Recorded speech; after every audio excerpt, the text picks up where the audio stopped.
What's up, everyone? This is Theory 1 from Dream, Create, Inspire, and today I'm going to be showing you how to separate a multicolored image to be screen printed. Okay, so the first thing you want to do is get an image that you want to use. Today I'm going to be use this theory text with 4 different colors, so you're going to need 4 screens ultimately at the end of the day to screen print this. So there's a couple different ways you can do this. I'm going to show you the easiest way, at least what I think is the easiest way, and we'll go from there. So first thing you need, like I said, is a multicolored image. It could be anything off of Google.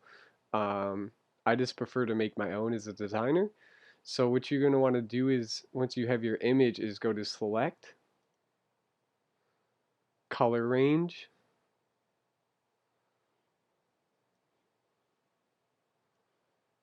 and then you're going to want to select the first color that you want to separate from the rest of the image. So I'm going to go ahead and start with the bottom and work my way up. So we're going to start with the red. So I'm going to select the red, and as you can see over here, all of the red has been selected inside the image. And so now here with the fuzziness, what you can do is go and change it from lighter to harder. And as you increase the numbers, as you'll notice, it starts to pick up on the orange, and you do not want that. So what you're going to want to do is just find the sweet spot number where you're not going to select any of that coloring. And now with this being said, when you're doing images that are closely related color ranges, such as say 3 separate greens, it's going to be a little bit harder and you're going to have to mess with this a little bit more. So I'm actually going to do a couple of these today. I'm going to change the coloring of this image after this one and show you how to go about doing similar color range colors as well. So I'm going to go with 90 here because that seemed, I'm going to do 88 for Back to Future.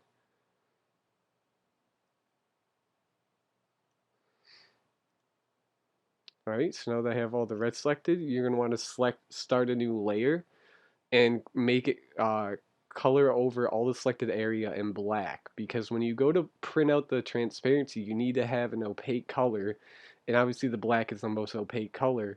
So when you go to burn it in the screen during the exposure process, you're going to get a nice exposure inside the screen, and it's going to print it really well.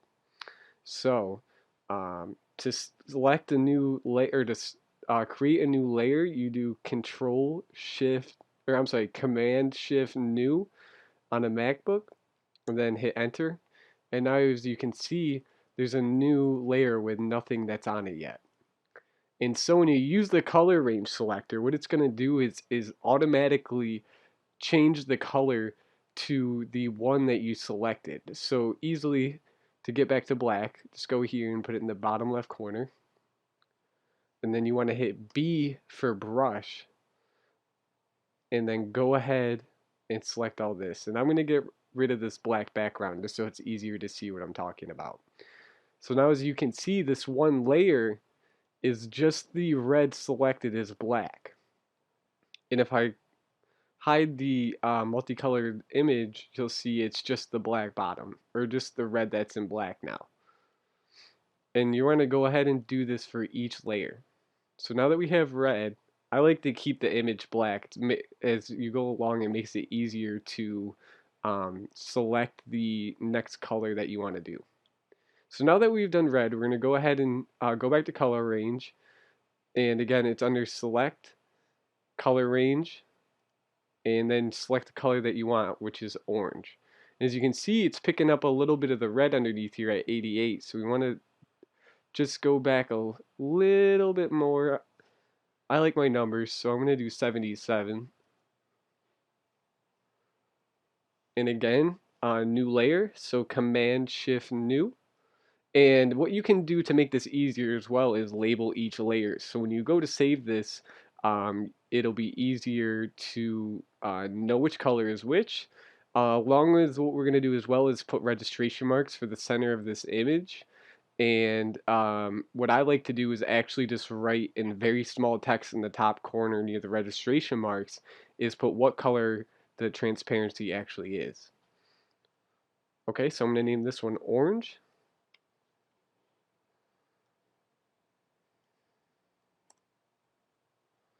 And again, like I said, it's going to bring it to automatically change the color to orange. You need to bring it back to black. And now go ahead and hit B for brush. And now we have 2 of the 4 colors selected. And again, it's pretty self-explanatory from here. Command Shift New, and we're going to call this layer yellow.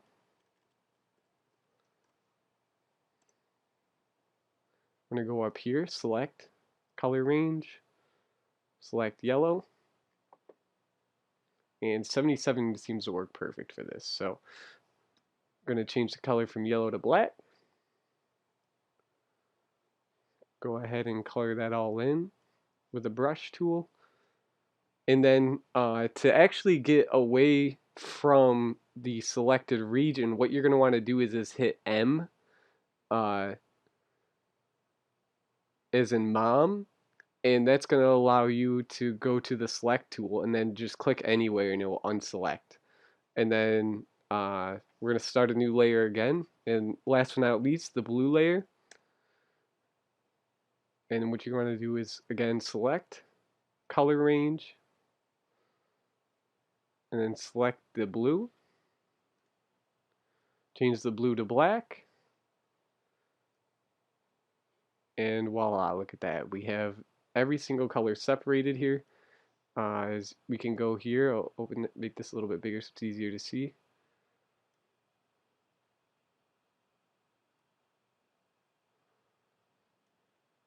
And one by one, I'm going to delete them. Or not delete them, hide them just to show you. There's the blue gone, yellow gone, orange gone, red gone, all properly separated. And the easiest way to create the registration marks now is bring up your normal image, or the very first multicolor image that we separated. And what you're going to want to go ahead and do is hit Command T as in Tyler. And what that's going to allow you to do, make sure the layer is selected. Hit Command T, and what that's going to bring up is bring it's called transformation. And so what I can do here is shrink the size of it. I can change it like this, but I'm not going to do that. So I'm going to hit Escape. And so what the Command T allows you to do is find the center marks. So what you want to do is with the ruler, select the left side and bring it right into the center. And now there's going to be a blue line here highlighted that's going to show you the direct center of the image.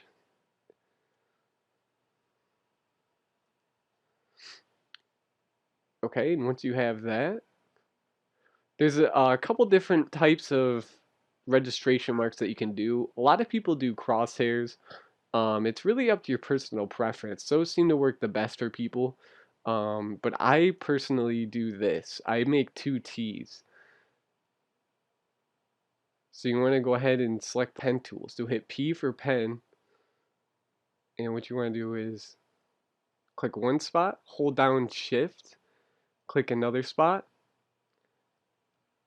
and then create a new layer. And we'll call this registration marks. Okay, so now that you have that on a new layer, you want to do stroke path. And once you hit stroke path, this is going to show up. And it usually starts on pencil, but once you switch it to brush, it should stay on brush most of the time, or every time after that while the software is over. Kind of is cool about that and remembers what you selected last time.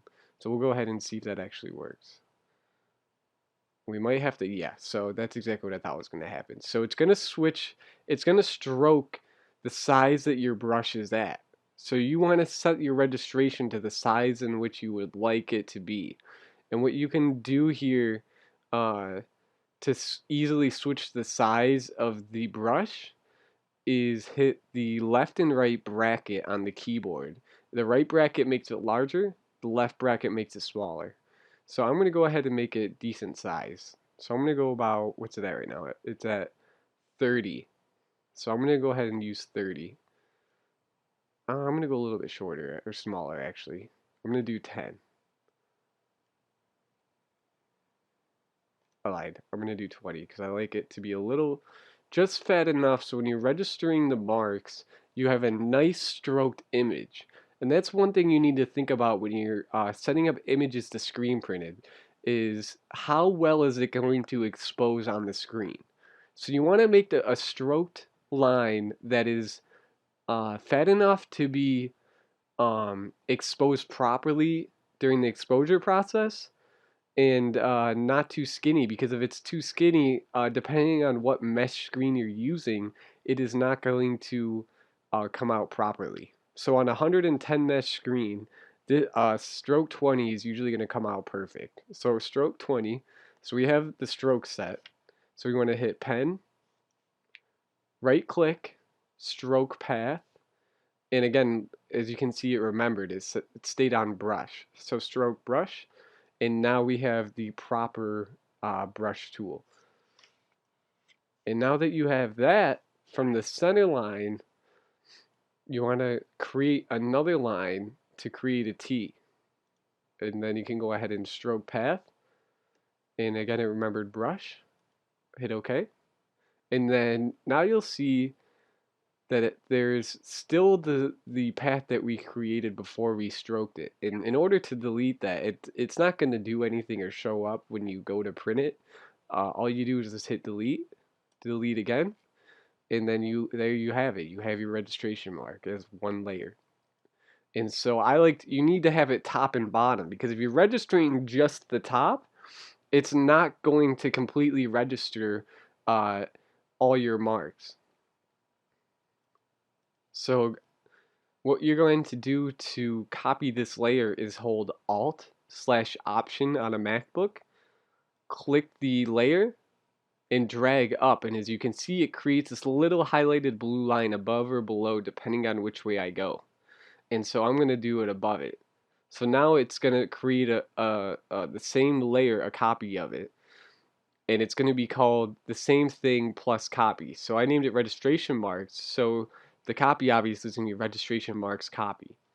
So now in order to switch the image, or to rotate the vector image that we've created for the registration marks, you want to go ahead and hit Command T. And again, that brings up the transformation tool. And now you can sit here and you can rotate it. And if you hold down Shift, it's really good about putting it at very specific angles. So we want to have it reflected. So we want to have it upside down. And so here we have it. It is now upside down. We have an eye created. And then hit Command T again to be able to move it around.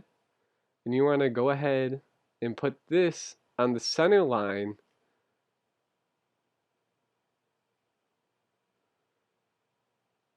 in a spot not too close, not too far away from the actual image that you're going to be printing, because if you do this, when you go to tape it off, if you don't tape it off properly, when you go to stroke the squeegee across the screen, you'll most likely print the registration mark again. So it's good to have it just far away enough to where when you stroke it, it's not going to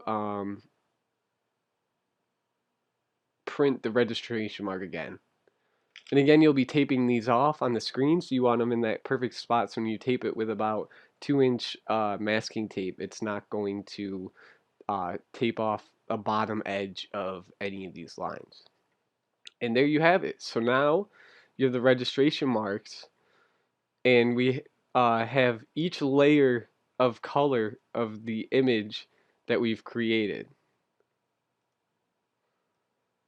And I'm going to go ahead and label this layer 1 red, because this is the red one, and I obviously didn't know what that was just looking at it. And I'm going to move it up so it's all nice, neat, and organized. And one thing to remember is the more organized you are in the preparation process, the easier it is going to be for you to screen print, and your life is going to be a whole lot easier and a whole lot more organized, and everything is just going to work just so much better in your favor, I promise you.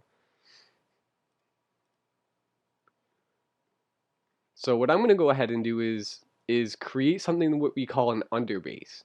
And an underbase is good so when you're printing on a black layer, you create a white base of every single color as a white stroke or a white color um, print underneath all the other colors. And another great thing that the underbase does for you and allows for you to do is register your image. So um, by having an underbase, it gives you a general consensus of where the image is going to be.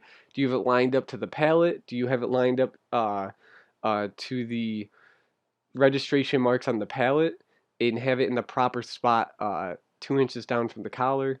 Another rule is 3 fingers you can do from the collar. And then for XLs, do 4 or 5 fingers or a full hand down from the collar. So, since I want to print it on a black shirt, because I think printing color on black looks so much better than printing it on white, um, I'm going to go ahead and create an underbase. So what I want to do here is create a new layer, and I want to name this underbase. And to create the underbase, you want all this image selected. So in order to do this, you want to click the layer of the multicolor image that you created. And what you're going to do is go to select the layer. You don't have to select it, but I just selected it, like I said, just stay neat, nice, and organized. Command click. And now as you can see, what it's done is highlight the whole entire image here. So what I'm going to do is make this whole entire image on the underbase layer black. So when I go to expose it, it's going to expose every single color as one screen, and I can print this as a white underbase. And I'm going to go ahead and delete the back background, or hide the back background just so you can see. So now we have every single color is one color. And we're almost done here. It's like I said, the preparation process is the most essential and key part of screen printing in most processes that you're going to do creatively.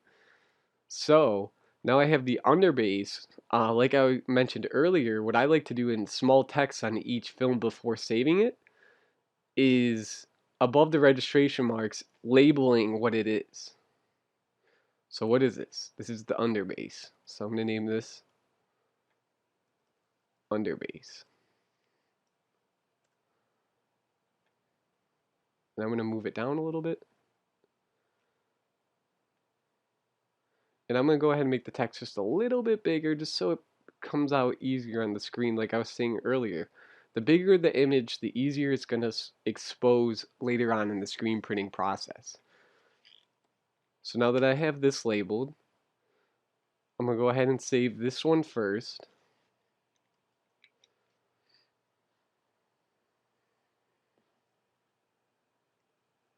And I'm just going to save it to my desktop. So desktop, new folder, and we're going to call this, let's see, multicolor tutorial. And you can save it as two types of images here. And this is why I said it's the easiest way.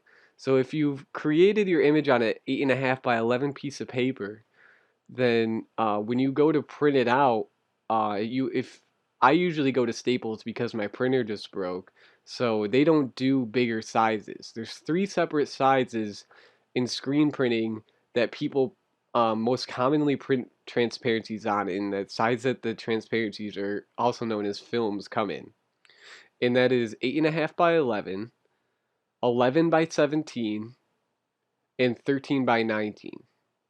So I'm going to say it one more time, so if you want to write it down or something, just so you have notes going through the tutorial, you can always rewind and go back and re-listen, obviously. But so again, there's 3 types of transparencies, or also known as films, in the screen printing industry. There's 8.5 by 11, 11 by 17, and then there's 13 by 19. So I usually save it as .png. Uh, as a picture image, or is just like a normal image. You can do JPEG if you want to. That's what Staples requires, is either a PDF, a JPEG, or a PNG style file. So if you save the PNG to 11 by 8.5 or 8, which is landscape for 8.5 by 11, when they go to print it out on their end, it's easy for them and they don't have to resize it or anything like that. You have your image to the exact size that you want it, and it's already set to go. Okay, so multicolor design onto the folder. I'm going to label this one underbase.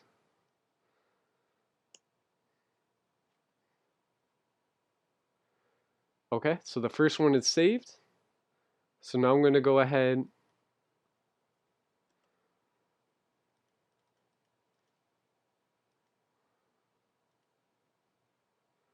and do each color and relabel them. Remember, it's most important to relabel them because if you don't relabel them, they're all going to be called underbase, and you're not going to know which one is which unless you have a picture printed of the multicolored image.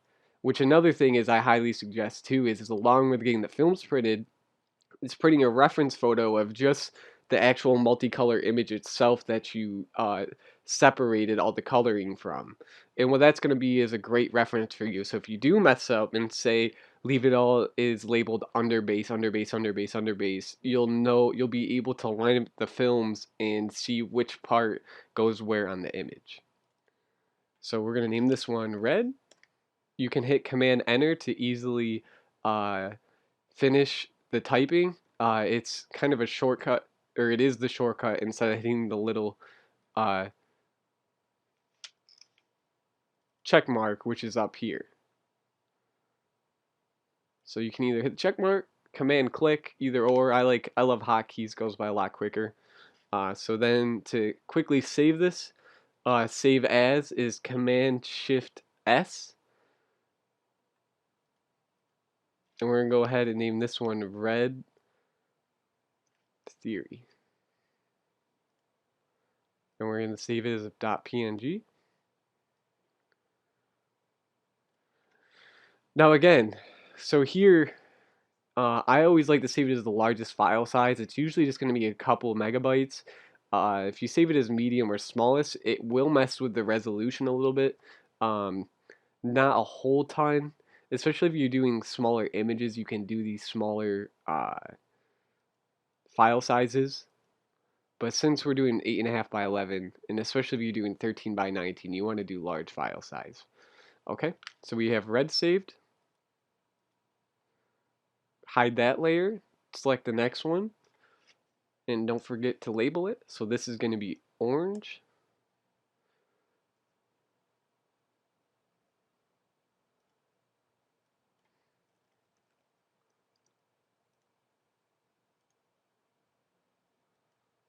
Let's save it as a .png again. All right, hide this one. Next one, yellow. Go to the text, change it to yellow. Command enter. Go ahead, Command Shift S. And this is going to be yellow theory. .png. And last but not least, we're going to finish it with blue.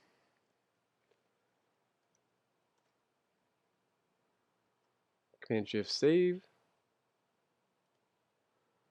.png. Blue theory. And notice each one you keep the registration marks because obviously that's why they're called registration marks. Each film / transparency needs to have the registration mark printed out with it. So then when you go to screen print it, you can sit here and register the lines perfectly and you'll have your image and everything. And I actually forgot to save the underbase. I didn't hit enter, so I have to go back and save that real quick. Underbase. So I misspoke earlier because I was speaking for a yellow or for a white background or a white t-shirt or a light colored t-shirt. And I said you needed 4 screens, which was 4 films and 4 colors. I currently have a 4-color press, so this is actually a 5-color design if you use the underbase, which is actually okay. There's a little tricks to the trade in what you can do to print 5 colors on 4 colors, and that's registering to the palette your underbase and printing all 4 palettes at once, and then taking the underbase out and registering all the other colors afterward. So, like I said, little tricks of the trade you learn along the way um, that will ultimately help you later on. Go ahead and save this. And there you have it. Now you are all done. You have taken the multicolor image, you have color selected each one, and you have separated each individual color to be later screen printed in, or exposed on the screen for screen printing. And again, like the other tutorial, I will be doing a phase 2 and 3 of this, or maybe just a phase 2, which will be a tutorial on the actual exposure process, getting the films printed, showing what the film that we created in this tutorial looks like when it prints out, and then also doing the actual screen printing and showing you what it looks like on a t-shirt. So real quick, finishing up here, I just want to say you don't have to use the underbase if you don't like to, or you don't want to, or you only have a 4-color press, and you don't trust yourself to set up an underbase, take the screen out, and then set up the 4 other colors on top of it. Um, it will print fine. The only thing is on a black or dark colored t-shirt, like a dark gray or something, you're going to have to hit the color twice. So that's why I always say it's a mind game or a brain game where you really have to think about right now in the preparation process, what it's, even though it's a digital thing that we're creating, how is it physically going to look when you create it and manifest it into this reality? And that's what's so awesome about t-shirts. I've been doing it since I was 18, and that's my most favorite creative process is screen printing and just seeing something digitally manifest out of a computer, or for my sacred tree knowledge, out of the artificial kingdom, which is technology, and putting it into the natural kingdom, which is the reality we walk through uh, each day to day. All right, so that's enough of that. If you like this tutorial, again, please like, comment, and subscribe. Help me grow this page. It's community based, so if you guys have any comments, questions, concerns, feel free to comment below, or DM me, or you can, I'll have my email in the description. You can always email me. I also run a couple Facebook pages that I will be putting in the description as well. You can check those out, go like those, follow those. They're a little bit, each one's a little bit different design wise, different categories of design and things that I like in life.